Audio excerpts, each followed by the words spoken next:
ఉద్యమం ద్వారా తెలంగాణ రాష్ట్రాన్ని సాధించుకున్నట్లుగానే ప్రజల భాగస్వామ్యంతో అభివృద్దిని ఉద్యమంలా చేపట్టి బంగారు తెలంగాణ నిర్మించుకుందామని నిజామాబాద్ ఎంపీ కవిత పిలుపునిచ్చారు.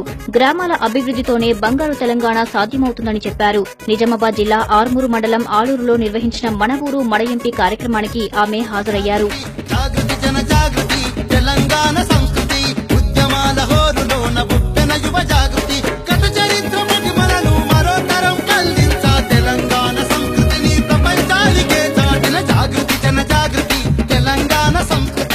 ఆలూరుకు విచ్చేసిన ఎంపీ కవిత ఎమ్మెల్యే జీవన్ రెడ్డికి గ్రామస్తులు ఘన స్వాగతం పలికారు. డప్పు చప్పుళ్లు, బోనాలు, బతుకమ్మలతో ఊరేగింపుగా తీసుకొచ్చారు. ఓపెన్ టాప్ జీపులో రావాలని ఎంపీని కోరినా పాదయాత్ర చేస్తూ అందరినీ ఆత్మీయంగా పలకరిస్తూ గంటకు పైగా గ్రామంలో కలియ తిరిగారు. ఈ కార్యక్రమంలో Korutla MLA Vidyasagar Rao, Armur municipal chairperson Swathi, RDO యాదిరెడ్డితో పాటు పలువురు ప్రజా ప్రతినిధులు, అధికారులు పాల్గొన్నారు.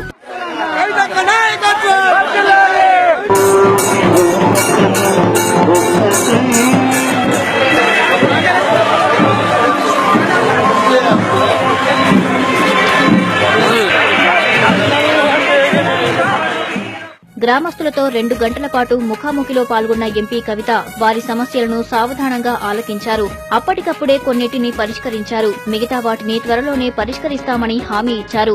ఆలూరు మండల కేంద్రంగా కాబోతుందన్నారు ఎంపీ కవిత. ఇప్పటికే గ్రామానికి దాదాపు 20 కోట్ల నిధులు మంజూరయ్యాయని చెప్పారు.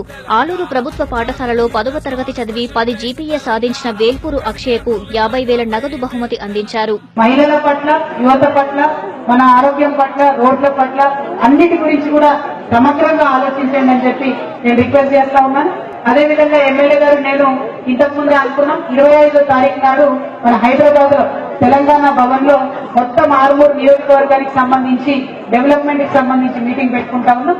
సో ఈ 4-5 రోజులలో ఇంకా ఏమన్నా అంశాలు ఉంటే కూడా మీ దృష్టికి వచ్చినట్టుంటే కూడా దయచేసి తీసుకొని రండి అని చెప్పి నేను తెలియజేస్తా ఉన్నాం. ముఖ్యంగా విలేజ్ డెవలప్మెంట్ కమిటీ వారికి, రైతు సంఘాలకు అందరికీ కూడా ధన్యవాదాలు తెలియజేస్తూ నేను సెలవు తీసుకుంటా ఉన్నాను.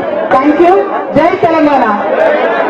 అనంతరం గ్రామస్తులతో సమావేశమైన ఎంపీ కవిత వారి బాగోగులు అడిగి తెలుసుకున్నారు. అక్కడే పల్లె నిద్ర చేశారు. కవితక్క నాయకత్వం